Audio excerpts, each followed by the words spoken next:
Hello, hello. Welcome to my May favourites. I feel like May was quite a busy month. I'm filming this towards the end of June, but I feel like it was quite a busy month. So let's have a look. To begin with, I had two movies. First of all, we went to see Thunderbolts in cinema, and I really enjoyed it. Again, there's a lot I struggle to follow in the Marvel universe, but I feel like I followed enough of it, and I liked the characters enough, and I liked the story. There was definitely a moment towards the end that I really loved. So yeah, I enjoyed it. And then the second one is one that I have been curious to see, but not one that I wanted to spend money on necessarily.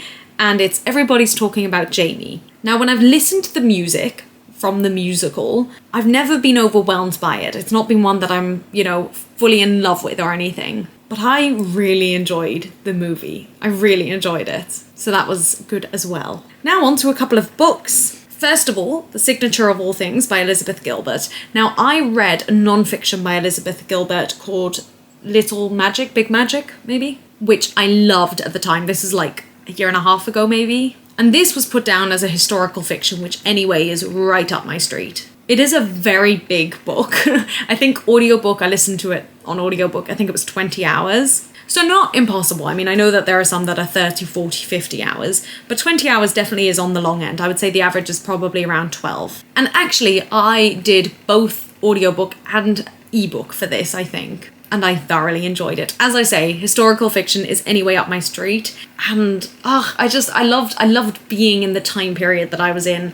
I liked seeing it from a woman's perspective. I didn't love all the characters. I didn't love all the relationships. I didn't agree with everything that happened in the book, but I did enjoy it overall. Next, All My Friends Are Superheroes by Andrew Kaufman. I would say Kaufman, but it might be Kaufman. Now, this is one that has been on my list for years and years and years, because Carrie Hope Fletcher, many, many, many years ago, would not stop talking about this book and the fact that it was her very favourite book, one of at least. And it was cute, but it was nothing special. It was cute. But I think I also did have much higher expectations because of Carrie. It was sweet. It was sweet. Next, I'm thinking of Ending Things by Ian Reid, which apparently is also a movie, I think, or a TV show, which I would be very curious to watch, I think.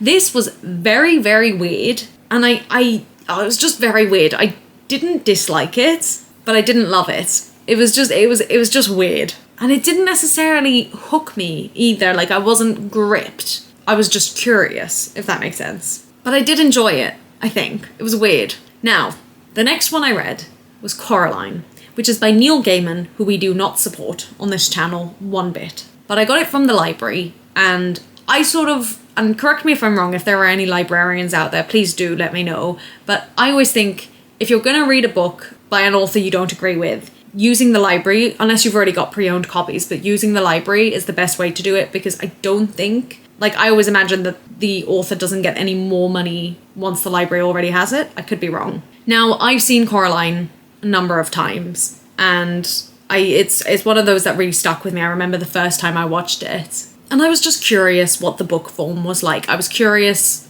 if it, painted the picture in the same way. And it was okay. Maybe I would have enjoyed it significantly more if I'd read it, 10, 15, 20 years ago. But when I read it this time, it just didn't blow me away at all. And then finally, I read The Boy in the Striped Pajamas by John Boyne. And I was just very curious about this because I know there are so many critical reviews and such... What's the word? I've just gone blank. Opposing opinions. I do think I've seen the movie, or at least snippets of the movie before, and I knew how it ended, but there was a lot I hadn't caught on to during the book until a little bit further on, and I was like, oh, wow, okay. And again, this is one that I did both as an ebook and audiobook. I sort of went between the two different forms. I think it was interesting. I think, gosh, it's hard to say. I've read a lot of World War II books, and I've also heard a lot of stories. It's a big part of my upbringing and my family. For those of you who don't know, I'm a Dutch Jew, and so it's very prominent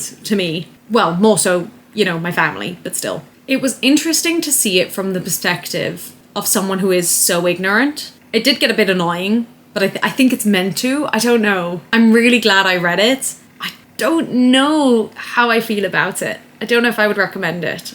It's definitely not the best. If you're trying to get a really good depiction of World War II, this is not the book I would read. But it's interesting, I think. Now, on to some musicals. I saw 3 this month in May. The first one was Shocked, which I really enjoyed. I wasn't sure what to expect, but I really enjoyed it, and it was super corny. So if that's not your thing, don't go see it. But I loved it. I was chuckling a lot. I wouldn't say laughing out loud, but definitely chuckling a lot. Then the next one is Choir of Man, which I enjoyed. I wouldn't be desperate to see it again.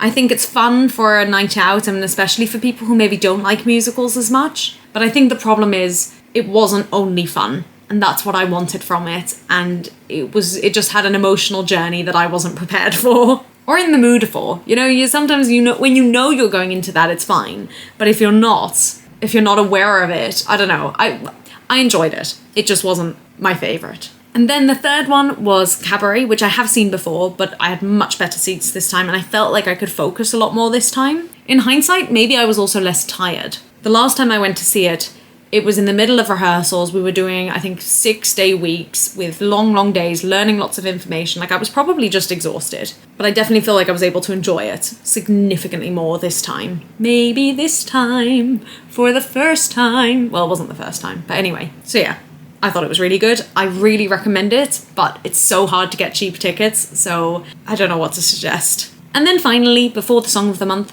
I've got 2 food items, which are both from work. I was introduced to them by a sort of colleague. And they are gold bars, which are game-changing. They're so good. And club mints, which I don't think I've had before either. I like mint chocolate, and I really like the balance in these of mintiness to chocolatiness and biscuit. And then finally, if you've watched my videos, my vlogs especially, you'll probably guess what my Song of the Month was. And that is Barabastu Bastu. Yeah.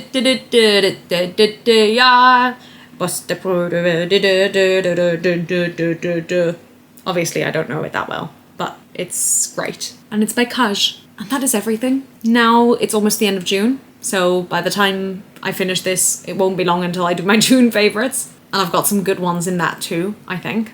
So subscribe if you're interested, and let me know what you've enjoyed this month. And if there's, or last month, whatever you've enjoyed in life, and what you would recommend, and maybe what you wouldn't. And if you've read any of the books or seen any of the musicals, please let me know. I'd love to have a conversation. All right, bye.